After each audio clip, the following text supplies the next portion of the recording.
아니, 아버님 좀 가만히 좀 계세요. 답답해 죽겠네, 진짜. 여러분, 자식에게 집을 미리 넘겨주신 적 있으십니까? 혹시 퇴직금을 자식 사업에 넣어주신 적은요? 그때 자식이 아버지, 이 소리 뭐라고 좀 보세요. 했습니까? Grandma, 아버지 Grandma, I saved 평생 the best piece for 모실게요. you. Oh, you should. 이 말 들으셨죠? 저도 들었습니다.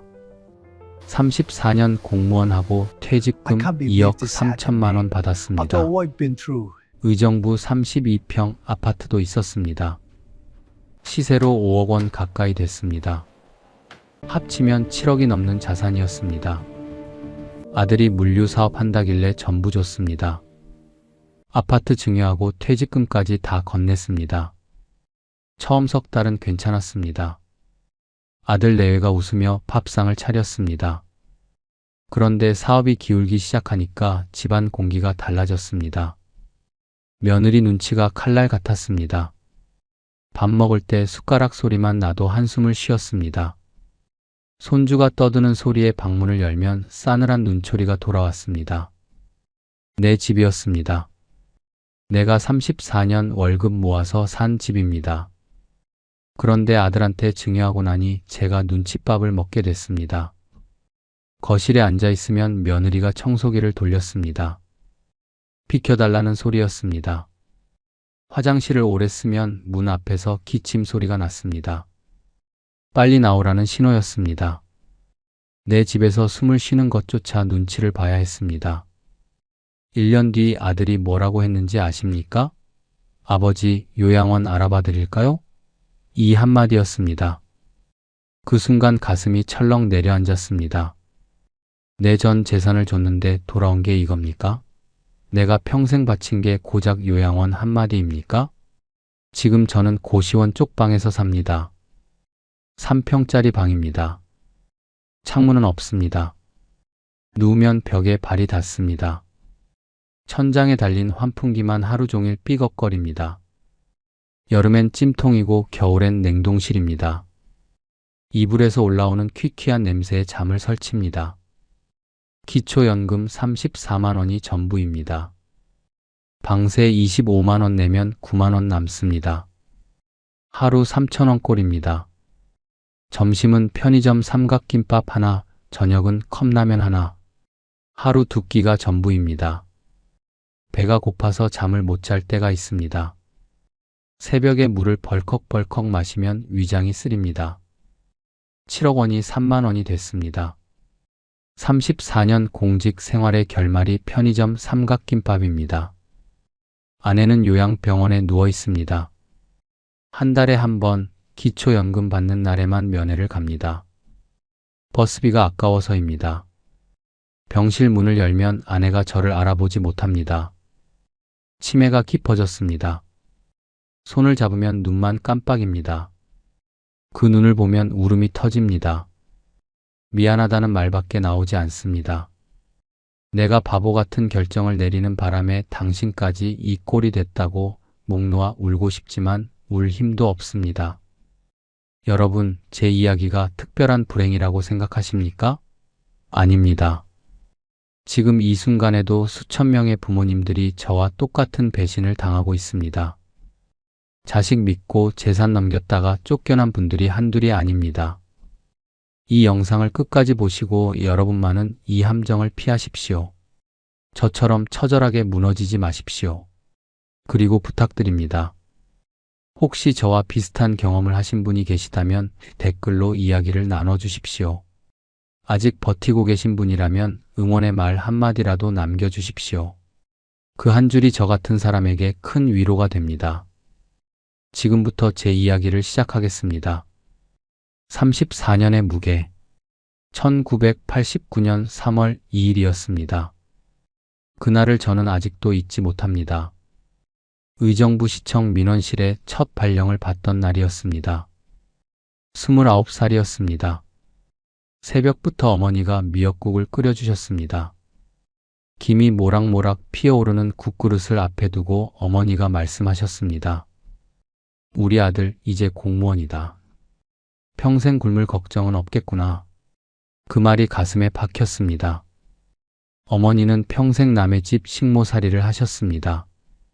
새벽 5시에 나가서 밤 11시에 들어오셨습니다. 손이 거칠어서 수건에도 살같이 쓸렸습니다. 그런 어머니가 처음으로 환하게 웃으셨습니다.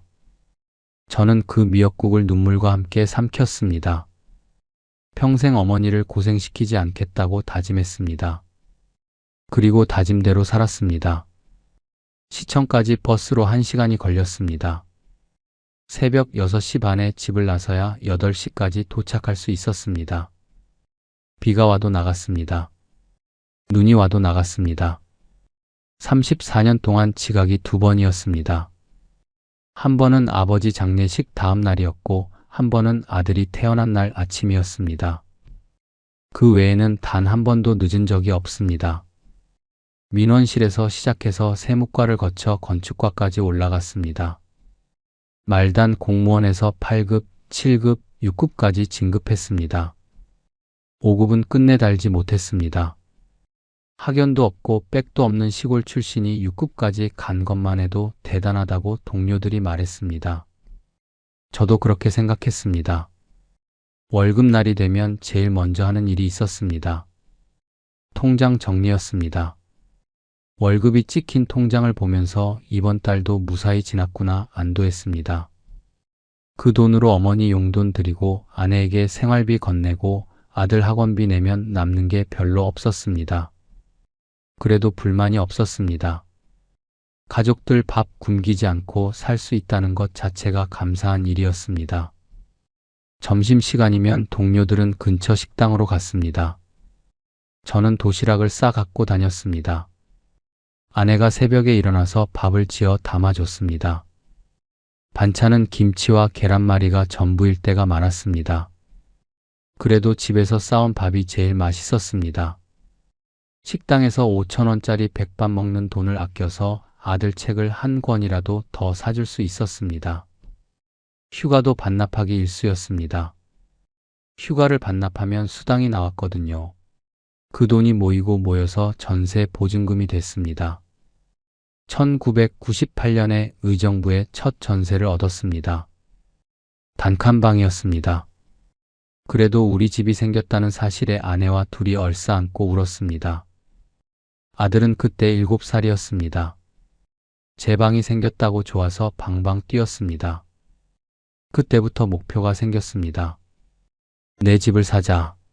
남의 집에 새들어 사는 게 아니라 진짜 내 이름으로 된 집을 갖자. 그 목표 하나만 보고 달렸습니다. 2000년대 초반에 아파트 청약을 넣었습니다. 당첨이 됐을 때의 그 기분은 아직도 생생합니다. 손이 떨려서 당첨 문자를 10번도 더 확인했습니다. 의정부 32평 아파트였습니다. 신축이었습니다. 아파트 단지 앞에 처음 섰을 때 하늘이 유난히 파랬던 기억이 납니다. 아내가 제 팔짱을 꼈습니다. 우리가 해냈네, 여보. 그 말 한마디에 지난 10년의 고생이 다 녹아내리는 것 같았습니다. 입주하던 날 아들이 거실을 뛰어다녔습니다. 15살이었습니다. 중학교 2학년이었습니다. 아빠, 여기 진짜 우리 집이야? 그 물음에 저는 대답 대신 고개를 끄덕였습니다. 말을 하면 울 것 같았습니다. 32평이 궁전처럼 느껴졌습니다. 베란다에서 보이는 도봉산 자락이 그렇게 아름다울 수 없었습니다. 그 집에서 아들이 고등학교를 다녔습니다. 대학도 갔습니다. 서울에 있는 사립대학교 경영학과에 합격했습니다. 등록금이 한 학기에 400만 원이 넘었습니다. 적은 돈이 아니었습니다. 하지만 아깝지 않았습니다. 내 자식이 대학 간다는 게 어디입니까? 저는 대학 문턱에도 가보지 못한 사람입니다. 집안이 가난해서 고등학교 졸업하자마자 취업 전선에 뛰어들었습니다. 그 한이 있었기에 아들만큼은 대학을 보내고 싶었습니다. 대학 4년 내내 등록금은 제가 댔습니다. 생활비도 보태줬습니다. 아들이 아르바이트를 하겠다고 할 때마다 말렸습니다. 너는 공부만 해라. 돈은 아빠가 번다. 그게 아버지의 역할이라고 생각했습니다. 자식이 돈 걱정 없이 공부에만 집중하게 해주는 것, 그게 부모의 도리라고 믿었습니다. 아들이 졸업할 무렵 저는 퇴직을 앞두고 있었습니다. 2020년이었습니다. 34년을 하루같이 일하니 어느새 63이 됐습니다.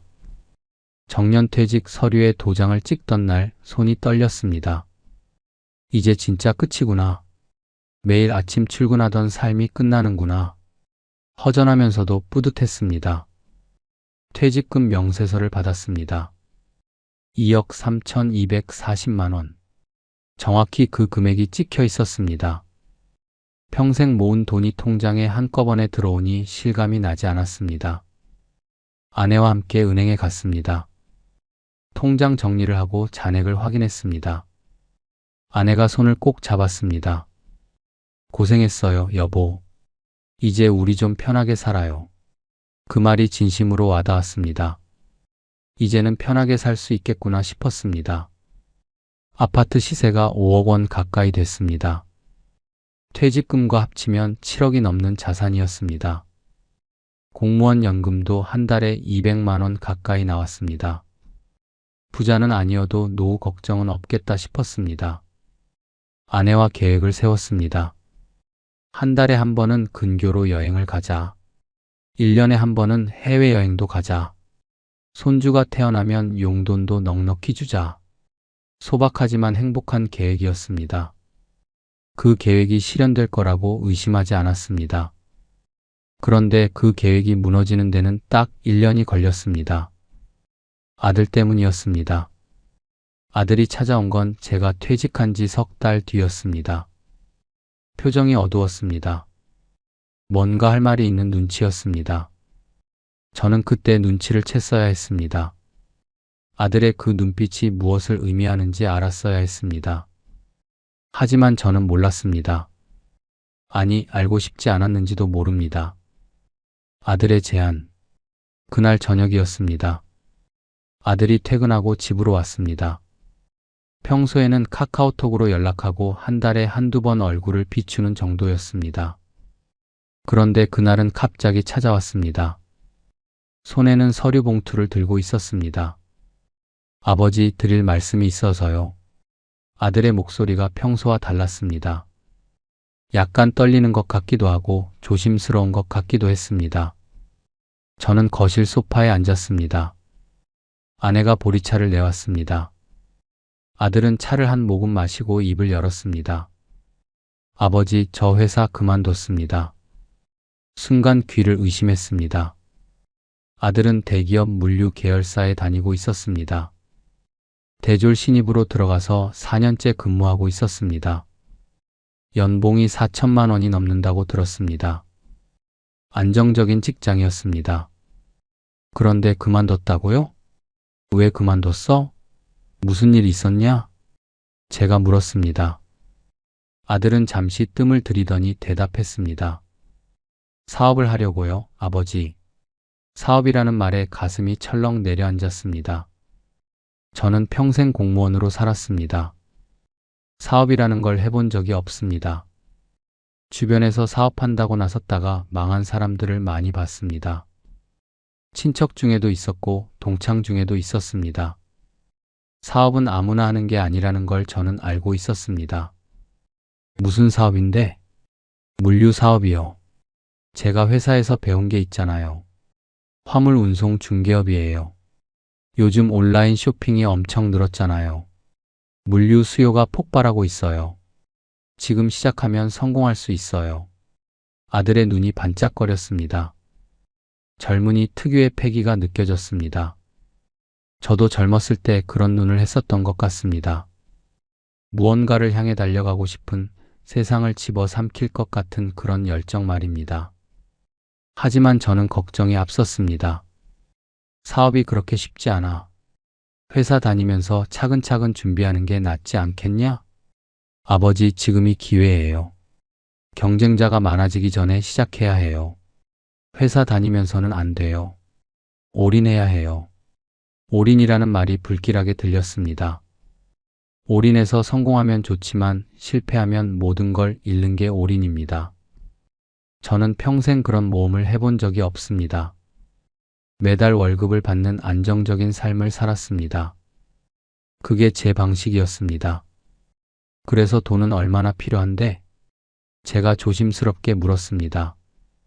아들이 서류 봉투를 열었습니다. 안에서 사업 계획서가 나왔습니다. 50페이지가 넘는 두꺼운 문서였습니다. 아들이 직접 만든 것 같았습니다. 표지에 이렇게 적혀 있었습니다. 스마트 물류 솔루션, 대한민국 물류의 미래를 바꾸다. 거창한 제목이었습니다. 저는 사업 계획서를 훑어봤습니다. 솔직히 무슨 말인지 절반도 이해하지 못했습니다. 플랫폼이니 알고리즘이니 하는 말들이 가득했습니다. 영어가 너무 많았습니다. 제가 아는 물류라고는 트럭이 짐을 싣고 달리는 것뿐이었습니다. 초기 자금으로 3억 원 정도 필요해요. 3억 원이라는 말에 숨이 멎는 것 같았습니다. 제가 평생 모은 퇴직금이 2억 3천만 원이었습니다. 3억이면 퇴직금을 다 쏟아붓고도 모자란 돈이었습니다. 3억이 어디 있냐, 그 돈이. 아버지 퇴직금이 있잖아요. 그리고 이 집을 담보로 대출을 받으면 돼요. 집을 담보로 대출을 받자는 말에 온몸에 소름이 돋았습니다. 이 집은 제 평생의 결실이었습니다. 34년 동안 한 푼 두 푼 모아서 산 집입니다. 이 집만큼은 절대 건드리면 안 된다고 생각했습니다. 이 집이 있어야 노후가 안전하다고 믿었습니다. 그건 안 돼. 집은 절대 건드리면 안 돼. 제가 단호하게 말했습니다. 아들의 표정이 굳어졌습니다. 잠시 침묵이 흘렀습니다. 아들이 다시 입을 열었습니다. 아버지, 저 이번에 아니면 안 돼요. 진짜 마지막 기회예요. 회사 동료들이랑 같이 시작하는 건데 제가 빠지면 다른 사람이 들어가요. 그러면 저는 평생 회사원으로 남의 밑에서 일해야 해요. 아들의 목소리가 떨렸습니다. 눈가가 붉어졌습니다. 저는 그 모습을 보면서 가슴이 아팠습니다. 내 아들이 무언가를 간절히 원하고 있는데 아버지로서 도와주지 못하는 게 죄책감처럼 밀려왔습니다. 아내가 끼어들었습니다. 여보, 일단 얘기 좀 더 들어봐요. 우리 아들이 이렇게까지 하는 데는 이유가 있을 거예요. 아내는 언제나 아들 편이었습니다. 아들이 어릴 때부터 그랬습니다. 저는 엄격하게 키우려 했지만 아내는 늘 아들의 손을 들어줬습니다. 이번에도 마찬가지였습니다. 그날 밤 저는 잠을 이루지 못했습니다. 천장을 보며 생각했습니다. 정말 아들에게 돈을 줘야 하나? 사업이 실패하면 어떻게 하지? 하지만 아들이 성공하면 얼마나 좋을까? 아버지로서 아들의 꿈을 응원해줘야 하지 않을까? 머릿속이 복잡했습니다. 한쪽에서는 안 된다고 했습니다. 다른 쪽에서는 해줘야 한다고 했습니다. 두 목소리가 싸웠습니다. 결론이 나지 않았습니다. 며칠 뒤 아들이 다시 찾아왔습니다. 이번에는 며느리와 함께였습니다. 결혼한 지 2년 된 새색 씨였습니다. 아직 아이는 없었습니다. 며느리가 제 손을 잡았습니다. 아버지, 한 번만 믿어주세요. 저희가 반드시 성공해서 아버지 은혜 갚을게요. 며느리의 눈이 초롱초롱했습니다. 진심으로 보였습니다. 저는 마음이 흔들렸습니다. 아들 혼자만의 부탁이었다면 더 버텼을지도 모릅니다. 하지만 며느리까지 나서니 거절하기가 어려웠습니다.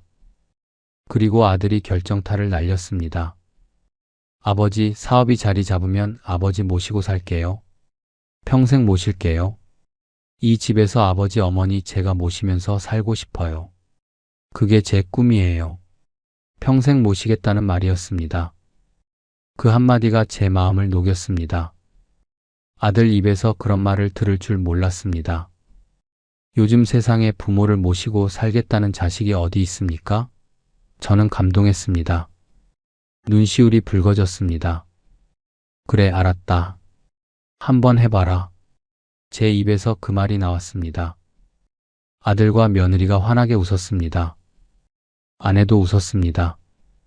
그날 저녁 우리 가족은 오랜만에 외식을 했습니다.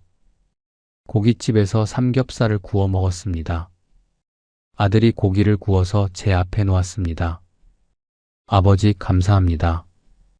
제가 반드시 성공해서 이 은혜 갚을게요. 저는 그 말을 믿었습니다.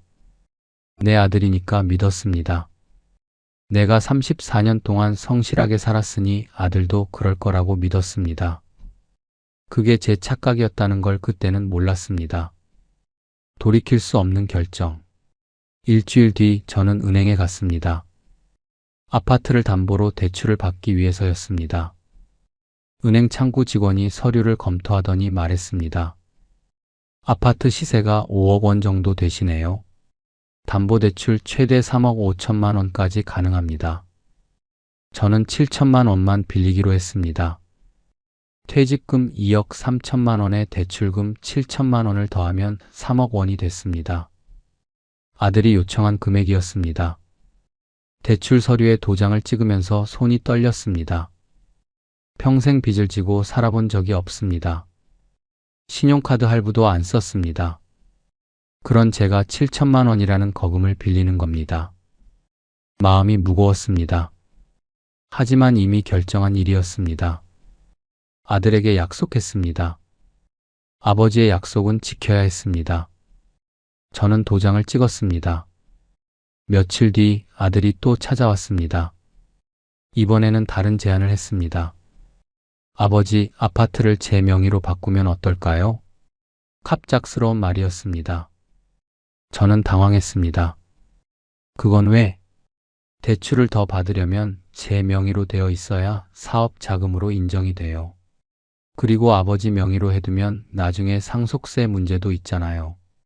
미리 증여해두면 세금도 절약할 수 있어요. 아들의 말이 논리적으로 들렸습니다.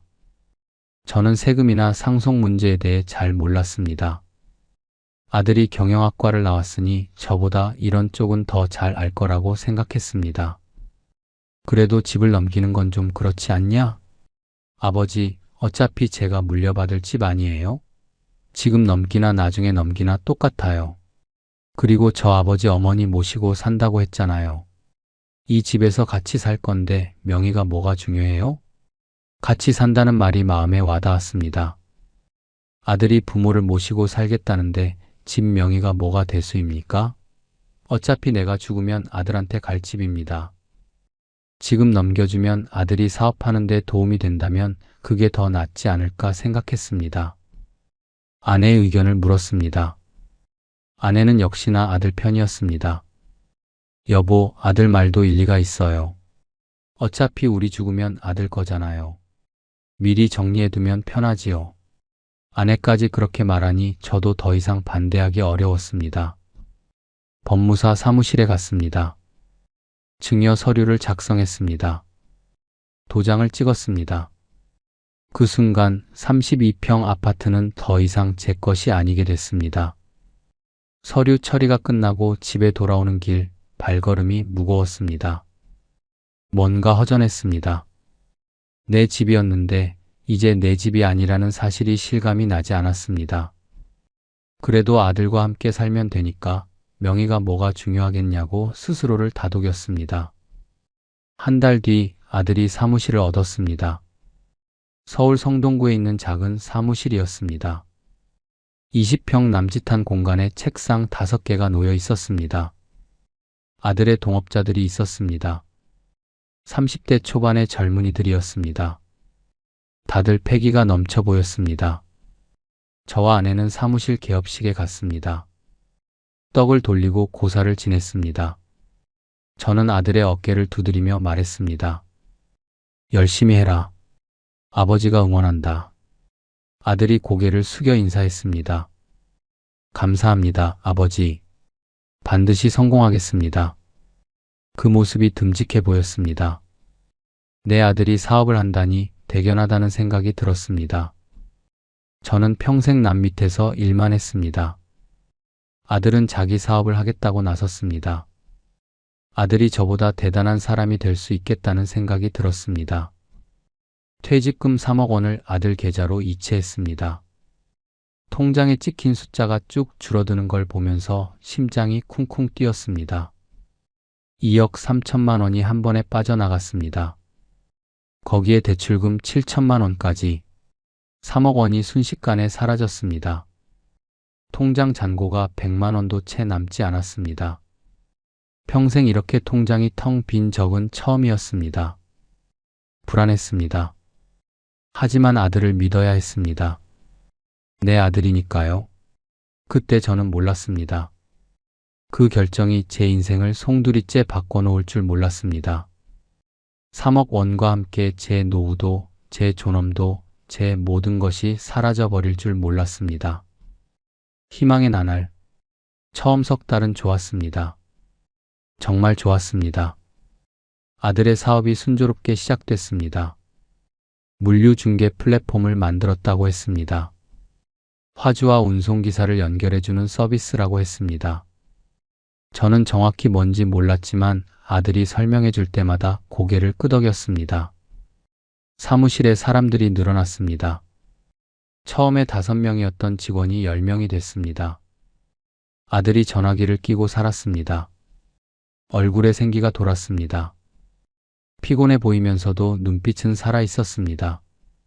아버지, 이번 달 매출이 5천만 원 넘었어요.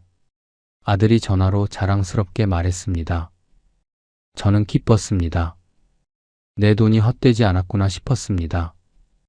아들이 성공하면 저도 성공한 거라고 생각했습니다. 며느리와 아들이 자주 집에 왔습니다. 주말마다 저녁을 같이 먹었습니다. 며느리가 반찬을 해왔습니다. 갈비찜도 해오고 잡채도 해왔습니다. 손맛이 좋았습니다. 아버지, 어머니 맛있게 드세요. 며느리가 상을 차리며 환하게 웃었습니다. 아내가 며느리 손을 잡고 고맙다고 했습니다. 저도 흐뭇했습니다. 이게 가족이구나 싶었습니다. 3대가 함께 모여 밥을 먹는 이 순간이 행복이라고 생각했습니다. 사업 시작 넉 달째 되던 때 며느리가 임신 소식을 알렸습니다. 손주가 생기는 겁니다. 저는 너무 기뻐서 눈물이 났습니다. 아내는 펑펑 울었습니다. 우리가 할아버지, 할머니가 되는구나. 아내가 제 손을 꼭 잡았습니다. 드디어 손주를 본다는 사실이 꿈만 같았습니다. 저는 이미 손주 이름까지 생각하고 있었습니다. 남자아이면 뭐라고 부를까? 여자아이면 뭐라고 부를까? 밤마다 그런 상상을 했습니다. 아들이 제안했습니다. 아버지, 어머니 같이 사시는 게 어때요? 이제 애도 생기는데 부모님이 도와주시면 저희도 좋고 아버지, 어머니도 좋잖아요. 아내가 기뻐했습니다. 손주를 가까이서 볼 수 있다는 생각에 설레었습니다. 저도 나쁘지 않다고 생각했습니다. 아들 부부와 함께 살면 외롭지 않을 것 같았습니다. 노년의 적은 외로움이라고 하잖아요. 가족과 함께 살면 그 외로움을 피할 수 있을 거라고 생각했습니다. 그렇게 아들 부부가 의정부 아파트로 들어왔습니다. 짐을 옮기는 날, 저는 아들과 함께 박스를 날랐습니다. 무거운 건 제가 들었습니다. 아직 힘이 남아있다는 걸 보여주고 싶었습니다. 아들에게 폐를 끼치고 싶지 않았습니다. 작은 방은 제 부부가 쓰고 큰 방은 아들 부부가 쓰기로 했습니다. 저는 그게 당연하다고 생각했습니다. 젊은 부부가 넓은 방을 써야죠. 임산부가 편해야죠. 작은 방이라도 함께 살 수 있다는 게 감사했습니다. 처음 한 달은 꿈 같았습니다. 아침에 일어나면 며느리가 아침상을 차렸습니다. 밥과 국, 반찬 몇 가지. 소박하지만 정성이 담긴 밥상이었습니다. 저는 식사를 하면서 아들 이야기를 들었습니다. 사업이 어떻게 돌아가는지, 어떤 계획이 있는지. 아들은 자신감에 차 있었습니다. 아버지, 걱정 마세요. 내년이면 투자 유치해서 회사 규모를 키울 거예요. 그러면 아버지 원금은 금방 갚아드릴 수 있어요. 저는 고개를 끄덕였습니다. 원금 이야기는 그만해도 된다고 말했습니다. 내 아들이 잘 되면 그게 갚는 거라고 했습니다. 진심이었습니다. 돈보다 아들의 성공이 더 중요했습니다. 저녁에는 가족이 함께 텔레비전을 봤습니다. 거실 소파에 나란히 앉아서 드라마를 봤습니다. 며느리가 간식을 만들어 왔습니다. 아내와 며느리가 이야기를 나눴습니다. 출산 준비 이야기, 아기용품 이야기. 저는 그 모습을 보면서 입가에 미소가 지어졌습니다. 이게 행복이구나. 34년 열심히 일한 보람이 있구나. 그렇게 생각했습니다. 모든 것이 완벽해 보였습니다. 아들의 사업도 잘 되고 손주도 태어날 예정이고 가족이 한 지붕 아래 모여 살고 이보다 더 좋을 수가 없었습니다. 하지만 그 행복은 오래가지 않았습니다. 균열은 조금씩 시작됐습니다. 처음에는 작은 균열이었습니다. 눈에 띄지 않을 만큼 작았습니다. 그래서 저는 알아채지 못했습니다. 아니, 알아채고 싶지 않았는지도 모릅니다. 균열의 시작, 사업 시작 6달째였습니다. 아들의 표정이 달라지기 시작했습니다. 예전처럼 환하게 웃지 않았습니다. 눈 밑에 다크서클이 짙어졌습니다. 전화 통화를 할 때 목소리가 날카로워졌습니다. 아니, 그건 안 된다고 했잖아요. 왜 자꾸 바꾸려고 해요? 거실에서 전화하는 아들의 목소리가 온 집 안에 울렸습니다. 저는 방에서 그 소리를 들었습니다. 뭔가 잘 안 되고 있구나 짐작했습니다. 하지만 직접 물어보기가 조심스러웠습니다. 아들이 알아서 말해주길 기다렸습니다. 그런데 아들은 말해주지 않았습니다. 오히려 집에 더 늦게 들어왔습니다. 밤 11시, 12시가 다 돼서야 문을 열었습니다. 술 냄새가 나는 날도 있었습니다. 아내가 걱정스러운 눈으로 저를 봤습니다. 저는 지켜보자고만 했습니다. 며느리의 태도도 달라졌습니다. 예전처럼 아침상을 차리지 않았습니다. 임신 중이라 힘들다고 했습니다. 저는 당연히 이해했습니다. 임신한 사람이 아침마다 일어나서 밥을 하는 게 쉽지 않죠. 아내가 대신 아침을 차렸습니다. 그런데 이상한 일이 벌어지기 시작했습니다. 며느리가 밥을 먹을 때 한숨을 쉬었습니다. 처음에는 몸이 안 좋은가 보다 하고 넘겼습니다. 그런데 점점 한숨의 횟수가 늘어났습니다. 밥 먹을 때마다 한숨이었습니다. 제가 숟가락을 내려놓는 소리가 좀 컸나 봅니다. 그때 며느리가 인상을 썼습니다. 아주 짧은 순간이었지만 저는 봤습니다. 눈살을 찌푸리는 그 표정을, 마치 시끄럽다는 듯한 짜증 섞인 표정이었습니다. 순간 밥이 목에 걸리는 것 같았습니다. 내가 뭘 잘못했나? 숟가락 소리가 그렇게 거슬렸나? 저는 그 뒤로 밥을 먹을 때 숟가락을 살금살금 내려놓았습니다. 국을 마실 때도 소리가 나지 않게 조심했습니다. 내 집에서 밥을 먹는데 눈치를 보기 시작한 겁니다. 어느 날 저녁이었습니다. 손주 이야기가 나왔습니다. 아내가 아기 이불을 사러 가자고 했습니다. 며느리가 대답했습니다. 괜찮아요, 어머니. 제가 인터넷으로 주문할게요. 말투가 차가웠습니다. 아내의 얼굴에 서운함이 스쳤습니다. 저는 그 모습을 보면서 가슴이 아팠습니다. 아내는 단지 며느리와 함께 시간을 보내고 싶었을 뿐입니다. 그런데 며느리는 그걸 거절했습니다. 그날 밤 아내가 울었습니다. 베개에 얼굴을 묻고 소리 없이 울었습니다. 저는 아내의 등을 토닥여줬습니다. 뭐라고 위로해야 할지 몰랐습니다. 그냥 괜찮아질 거라고, 임신해서 예민한 거라고 말했습니다. 그 말이 거짓말이라는 걸 저도 알고 있었습니다. 사업 시작 8달째 아들이 폭탄을 터뜨렸습니다. 아버지, 돈이 좀 더 필요해요. 저녁 식사 후 거실에서 아들이 말했습니다. 저는 순간 귀를 의심했습니다. 3억 원을 줬는데 또 달라고요? 얼마나 필요한데? 5천만 원만요. 거래처 대금을 막아야 하는데 당장 현금이 없어요. 5천만 원이라니. 저한테 그런 돈이 어디 있습니까? 퇴직금은 이미 다 줬습니다. 통장에 남은 건 연금 받아서 생활하는 푼돈뿐이었습니다. 나한테는 그런 돈 없어. 퇴직금 다 줬잖아.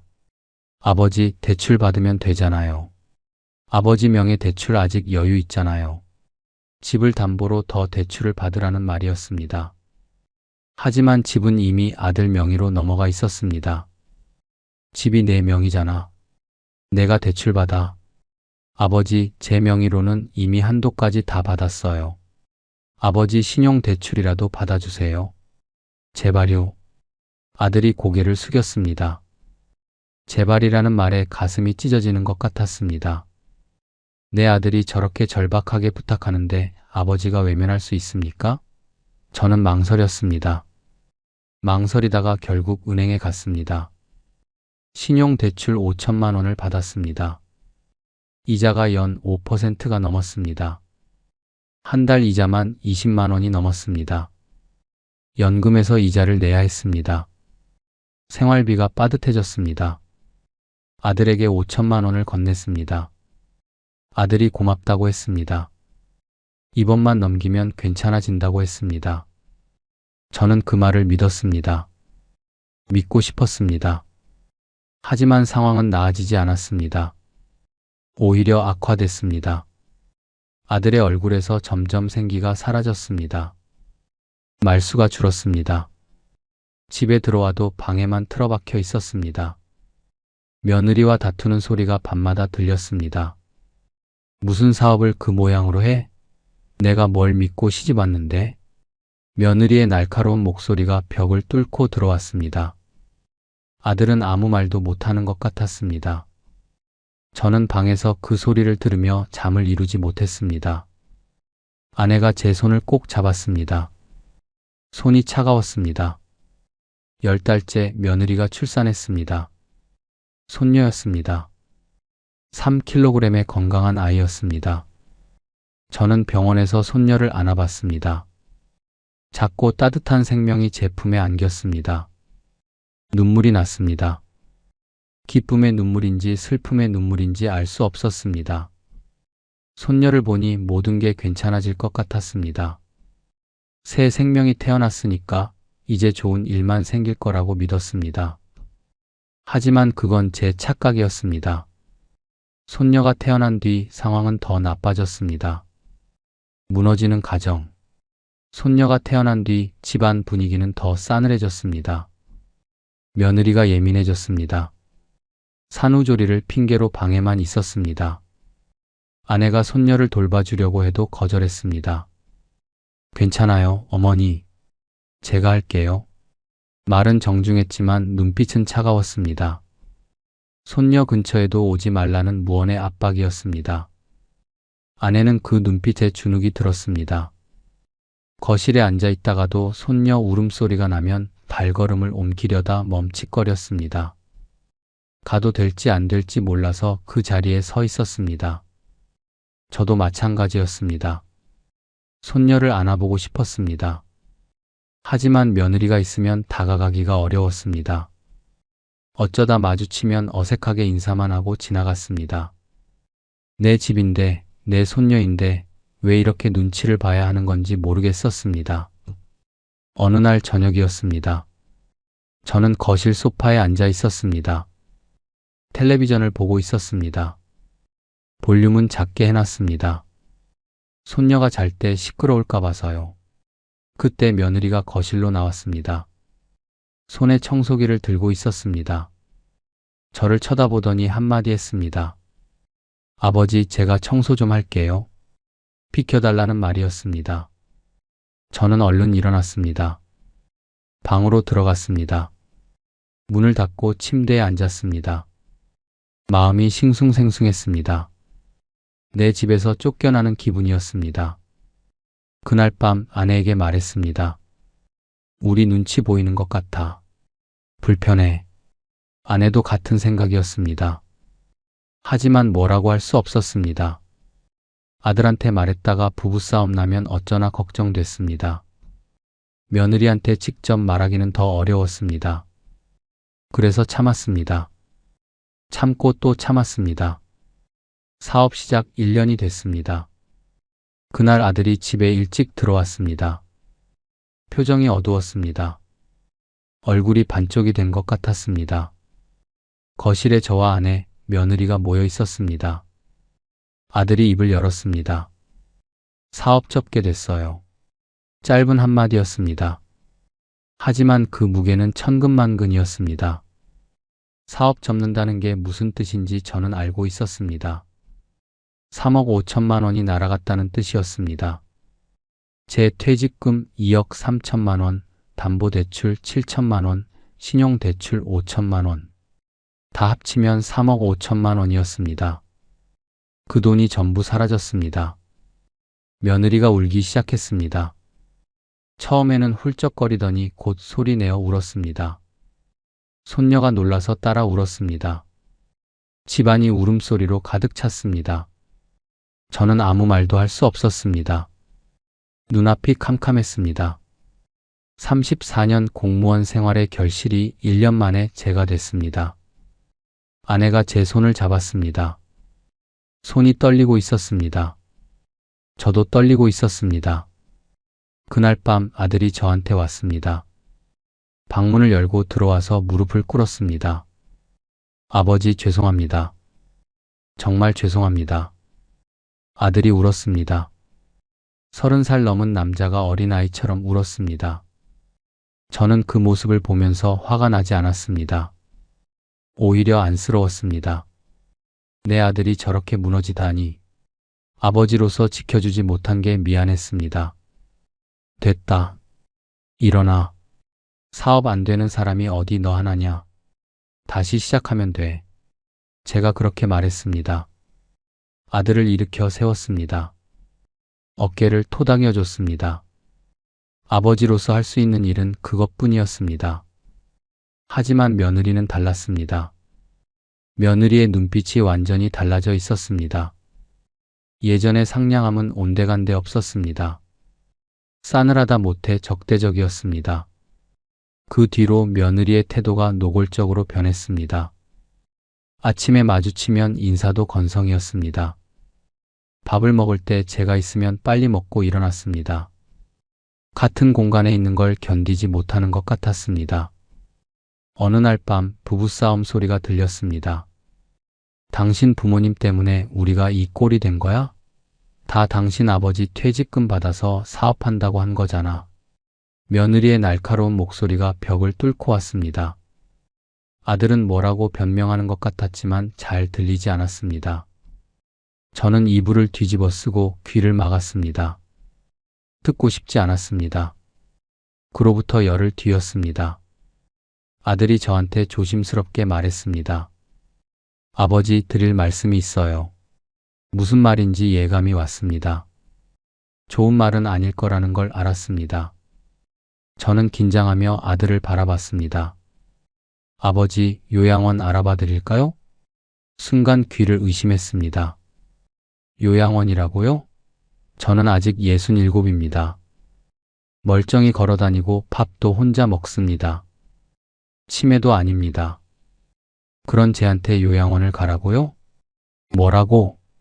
저도 모르게 목소리가 높아졌습니다. 아들이 고개를 숙였습니다. 아버지 죄송해요. 근데 아내가 힘들어해요. 아이도 어리고 지금 집이 너무 좁아서요. 집이 좁다고요? 32평이 좁습니까? 내가 34년 모아서 산 집이 좁다고요? 저는 분노가 치밀어 올랐습니다. 하지만 동시에 허탈했습니다. 이게 현실이구나. 내 아들이 나를 내쫓으려 하는구나. 다리에 힘이 풀렸습니다. 소파에 주저앉았습니다. 아내가 달려왔습니다. 무슨 일이냐고 물었습니다. 저는 대답할 수 없었습니다. 입이 열리지 않았습니다. 가슴이 너무 아팠습니다. 고시원으로 가는 길, 며칠을 고민했습니다. 요양원은 절대 가기 싫었습니다. 멀쩡한 사람이 왜 요양원에 갑니까? 그건 죽으러 가는 거나 마찬가지라고 생각했습니다. 하지만 집에 있기도 어려웠습니다. 며느리의 눈치가 더 심해졌습니다. 대놓고 피했습니다. 제가 거실에 있으면 방으로 들어갔습니다. 제가 화장실을 쓰면 문 앞에서 기다리다가 한숨을 쉬었습니다. 숨 쉬는 것조차 죄가 되는 기분이었습니다. 아내와 상의했습니다. 아내도 힘들어하고 있었습니다. 며느리한테 눈치 보는 게 지친다고 했습니다. 손녀 얼굴 보는 것도 쉽지 않다고 했습니다. 아내의 얼굴에 주름이 깊어진 것 같았습니다. 입가에 늘 미소 짓던 사람이었는데 요즘은 미소가 사라졌습니다. 우리 나가자. 여기 있기 힘들어. 아내가 먼저 말했습니다. 저도 같은 생각이었습니다. 하지만 나가면 갈 곳이 없었습니다. 집은 아들 명의로 넘어갔습니다. 돈도 없었습니다. 연금 200만 원이 전부였는데 신용대출 이자로 20만 원씩 나갔습니다. 저는 인터넷을 뒤졌습니다. 저렴하게 살 수 있는 곳을 찾았습니다. 월세가 싼 원룸, 오피스텔, 고시원. 월세 30만 원 이하로는 원룸도 구하기 어려웠습니다. 결국 고시원밖에 선택지가 없었습니다. 의정부역 근처 고시원을 찾았습니다. 월세 25만 원이었습니다. 3평짜리 방이었습니다. 창문은 없었습니다. 침대 하나, 책상 하나가 전부였습니다. 공동 화장실, 공동 샤워실, 냉장고도 없었습니다. 방을 보는 순간 눈물이 났습니다. 이게 내 노후의 집이라니. 32평 아파트 주인이었던 사람이 3평 고시원에서 살아야 하다니. 말이 됩니까? 하지만 다른 선택지가 없었습니다. 계약금을 냈습니다. 보증금 50만 원, 첫 달 월세 25만 원. 연금 받은 돈에서 냈습니다. 짐을 쌀 때 손이 떨렸습니다. 옷 몇 벌, 세면도구, 약간의 살림. 캐리어 하나에 다 들어갔습니다. 34년 인생의 짐이 캐리어 하나였습니다. 집을 나서는 날 아들이 현관까지 나왔습니다. 미안하다고 했습니다. 상황이 나아지면 모시러 오겠다고 했습니다. 저는 대답하지 않았습니다. 고개만 끄덕이고 돌아섰습니다. 뒤에서 손녀 울음소리가 들렸습니다. 돌아보고 싶었지만 참았습니다. 돌아보면 울 것 같았습니다. 저는 이를 악물고 걸었습니다. 캐리어 바퀴 소리가 복도에 울렸습니다. 아내는 나와 함께 나올 수 없었습니다. 치매 초기 진단을 받은 터라 혼자 두기 어려웠습니다. 아내는 요양병원으로 갔습니다. 의정부에서 버스로 40분 거리에 있는 요양병원이었습니다. 한 달 비용이 120만 원이었습니다. 연금에서 내야 했습니다. 고시원에 짐을 풀었습니다. 방이 너무 작아서 캐리어도 제대로 펼 수 없었습니다. 침대에 앉으니 벽에 등이 닿았습니다. 천장이 낮아서 답답했습니다. 환풍기가 삐걱거리며 돌아갔습니다. 그날 밤 저는 잠을 이루지 못했습니다. 천장을 보며 생각했습니다. 내가 뭘 잘못한 건가? 아들을 믿은 게 잘못인가? 재산을 다 준 게 잘못인가? 머릿속이 복잡했습니다. 생각할수록 억울하고 분했습니다. 새벽에 배가 고팠습니다. 냉장고가 없어서 음식을 넣어둘 수 없었습니다. 밖으로 나갔습니다. 24시간 편의점이 있었습니다. 삼각김밥 하나를 샀습니다. 1200원이었습니다. 편의점 구석에서 혼자 먹었습니다. 밥알이 목에 걸렸습니다. 눈물이 났습니다. 다음 날부터 새로운 일상이 시작됐습니다. 아침에 일어나면 공동 화장실에서 세수를 했습니다. 다른 사람들이 쓴 화장실은 냄새가 났습니다. 참고 썼습니다. 아침은 굶었습니다. 돈을 아껴야 했습니다. 점심은 편의점 삼각김밥, 저녁은 컵라면, 하루 두 끼가 전부였습니다. 배가 고파서 밤에 잠이 안 올 때가 많았습니다. 새벽에 물을 벌컥벌컥 마시면 위장이 쓰렸습니다. 한 달에 한 번 기초연금 받는 날에 아내를 보러 갔습니다. 버스를 2번 갈아타야 했습니다. 왕복 버스비가 4,000원이었습니다. 아까웠지만 참았습니다. 아내 얼굴을 보는 게 유일한 낙이었습니다. 병실 문을 열면 아내가 창밖을 보고 있었습니다. 제가 들어가도 돌아보지 않았습니다. 손을 잡으면 그제야 고개를 돌렸습니다. 하지만 눈빛이 흐릿했습니다. 저를 알아보는 건지 아닌지 알 수 없었습니다. 여보, 나야. 나왔어. 제가 말하면 아내는 눈만 깜빡이었습니다. 대답이 없었습니다. 치매가 깊어진 거였습니다. 저는 아내 손을 잡고 한참을 앉아 있었습니다. 아무 말도 하지 않았습니다. 그냥 손만 잡고 있었습니다. 돌아오는 버스 안에서 눈물이 났습니다. 창밖을 보며 소리 없이 울었습니다. 옆 사람이 쳐다볼까봐 고개를 숙였습니다. 마스크가 눈물에 젖었습니다. 이게 제 삶이 됐습니다. 고시원 쪽방에서 하루 두 끼 먹고 한 달에 한 번 아내 면회 가고 그게 전부였습니다. 34년 공무원 생활의 결말이 이겁니다. 7억 원이 있던 사람이 3만 원을 아끼며 사는 신세가 됐습니다. 남겨진 것들. 고시원 생활 1년이 지났습니다. 이제는 어느 정도 익숙해졌습니다. 익숙해졌다기보다 체념했다는 게 맞을 겁니다. 이게 내 삶이구나 받아들인 겁니다. 매일 아침 같은 시간에 일어납니다. 공동 화장실에서 세수하고 복도를 걸어 밖으로 나갑니다. 근처 공원 벤치에 앉습니다. 할 일이 없습니다. 그냥 앉아서 사람들을 봅니다.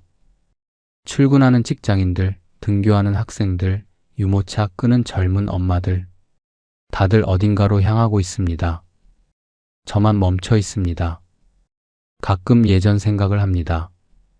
시청에 출근하던 날들, 아내가 해준 도시락 먹던 점심시간, 아들이 대학 붙었다고 좋아하던 때, 그때는 몰랐습니다. 그게 행복이었다는 걸, 당연한 일상이 얼마나 소중한 건지 몰랐습니다. 아들한테서 연락이 왔습니다. 석 달 만이었습니다. 문자였습니다. 아버지 건강하세요? 짧은 문자였습니다. 저는 한참을 들여다봤습니다. 답장을 뭐라고 해야 할지 몰랐습니다. 건강하다고 할까요? 건강하지 않습니다. 몸도 안 좋고 마음은 더 안 좋습니다. 하지만 그런 말을 해서 뭐 하겠습니까? 아들이 달려올 것도 아닌데. 그래, 건강해. 그렇게만 답장했습니다. 아들한테서 답이 없었습니다. 그게 마지막 연락이었습니다. 어느 날 밤 고시원 복도에서 한 노인을 만났습니다. 저보다 나이가 많아 보였습니다. 70은 넘었을 겁니다. 그 노인이 말을 걸어왔습니다. 여기 새로 오셨어요? 네, 1년 됐습니다. 1년이면 신참이네. 나는 3년째요. 그 노인도 저와 비슷한 사연이었습니다. 자식한테 집 넘겨줬다가 쫓겨났다고 했습니다. 아들 셋 키웠는데 아무도 안 찾아온다고 했습니다. 명절에도 연락 없다고 했습니다. 우리 같은 사람 많아요. 여기 고시원에만 10명은 될 거요. 다 자식한테 버림받은 사람들이지. 그 말을 듣는 순간 소름이 돋았습니다. 저만 이런 게 아니구나. 이렇게 많은 사람들이 같은 처지구나. 위로가 되면서도 더 슬펐습니다. 그 노인과 종종 이야기를 나눴습니다. 공원 벤치에 나란히 앉아서 옛날 이야기를 했습니다. 젊었을 때의 이야기, 자식 키우던 이야기, 버림받던 이야기. 서로의 아픔을 나눴습니다. 위로가 됐습니다. 하지만 그 노인도 얼마 뒤 떠났습니다. 쓰러져서 병원에 실려갔습니다. 며칠 뒤 소식을 들었습니다. 돌아가셨다고 했습니다. 자식들은 마지막까지 오지 않았다고 했습니다. 장례식장에 갔습니다. 조문객이 거의 없었습니다. 고시원에서 알던 사람 몇 명이 전부였습니다. 영정사진 앞에 서서 묵념을 했습니다. 이게 저의 미래일 수도 있겠다는 생각이 들었습니다. 그날 밤 고시원 방에서 많은 생각을 했습니다. 내가 뭘 잘못한 걸까? 아들을 너무 믿은 걸까? 재산을 다 준 게 잘못일까? 생각 끝에 결론을 내렸습니다. 제가 잘못한 게 맞습니다. 순진했습니다. 세상이 변했는데 저는 옛날 생각만 하고 있었습니다. 자식에게 모든 걸 주면 자식이 나를 돌봐줄 거라는 그 옛날 생각 말입니다. 지금 세상은 다릅니다. 자식도 자기 먹고 살기 바쁩니다. 부모한테 효도할 여력이 없습니다. 그걸 몰랐던 게 제 잘못입니다. 아들을 탓할 수 없습니다. 아들도 사업 실패해서 힘들었을 겁니다. 며느리도 아이 키우느라 지쳤을 겁니다. 다들 자기 살기 바쁜 겁니다. 하지만 제가 제 돈을 지켰으면 이 지경은 안 됐을 겁니다. 퇴직금 2억 3천만 원이 있었으면 이 고시원에 올 일이 없었습니다. 아파트를 지켰으면 내 집에서 살 수 있었습니다. 제가 바보 같은 결정을 내린 겁니다. 여러분, 이 이야기를 듣고 계시는 분들께 부탁드립니다. 제 전철을 밟지 마십시오. 자식이 아무리 사정해도 여러분의 노후 자금은 지키십시오. 집은 절대 넘기지 마십시오. 한번 넘긴 건 돌아오지 않습니다. 자식을 사랑하는 마음은 이해합니다. 저도 그랬습니다. 하지만 사랑과 재산은 별개입니다. 마음으로 사랑하되 지갑은 닫아두십시오. 그게 여러분의 노후를 지키는 길입니다. 그리고 그게 자식을 위하는 길이기도 합니다. 부모가 스스로를 지켜야 자식한테 짐이 안 됩니다. 지금 제 통장에는 3만 원이 있습니다. 기초연금 34만 원이 들어오면 방세 내고 아내 요양비 보태고 남은 돈으로 한 달을 버팁니다. 하루 3천 원으로 삽니다. 편의점 삼각김밥이 제 주식입니다. 비참합니다. 하지만 포기하지 않습니다. 아직 숨 쉬고 있으니까요. 아내가 요양병원에 있으니까요. 한 달에 한 번 아내 얼굴 보러 가는 게 유일한 낙입니다. 그 하루를 위해 버팁니다. 여러분, 여기까지 제 이야기를 들어주셨습니다. 감사합니다. 긴 이야기였습니다. 불편하셨을 수도 있고 화가 나셨을 수도 있습니다. 하지만 이게 현실입니다. 달콤한 말로 포장하면 의미가 없습니다. 있는 그대로 보여드렸습니다. 부디 제 이야기가 여러분의 노후를 지키는 데 도움이 됐으면 좋겠습니다. 저 같은 실수를 하지 마십시오. 여러분의 주머니를 지키십시오. 그게 여러분의 인격을 지키는 길입니다. 마지막으로 부탁드립니다. 혹시 저와 비슷한 경험을 하신 분이 계시다면 댓글로 이야기를 나눠주십시오. 지금 힘든 상황에 계신 분이라면 혼자 참지 마십시오. 이 영상의 댓글창이 서로 위로하는 공간이 되었으면 합니다. 여러분의 이야기가 누군가에게 큰 힘이 됩니다. 그리고 아직 이런 일을 겪지 않으신 분이라면 미리 대비하십시오. 준비된 사람은 무너지지 않습니다. 저 같은 사람을 응원해 주시는 분들께 진심으로 감사드립니다. 여러분의 따뜻한 한마디가 고시원 쪽방에서 버티는 저에게 큰 위로가 됩니다. 오늘도 하루를 버텼습니다. 내일도 버틸 겁니다. 여러분도 힘내십시오. 여기까지입니다. 긴 이야기 들어주셔서 감사합니다.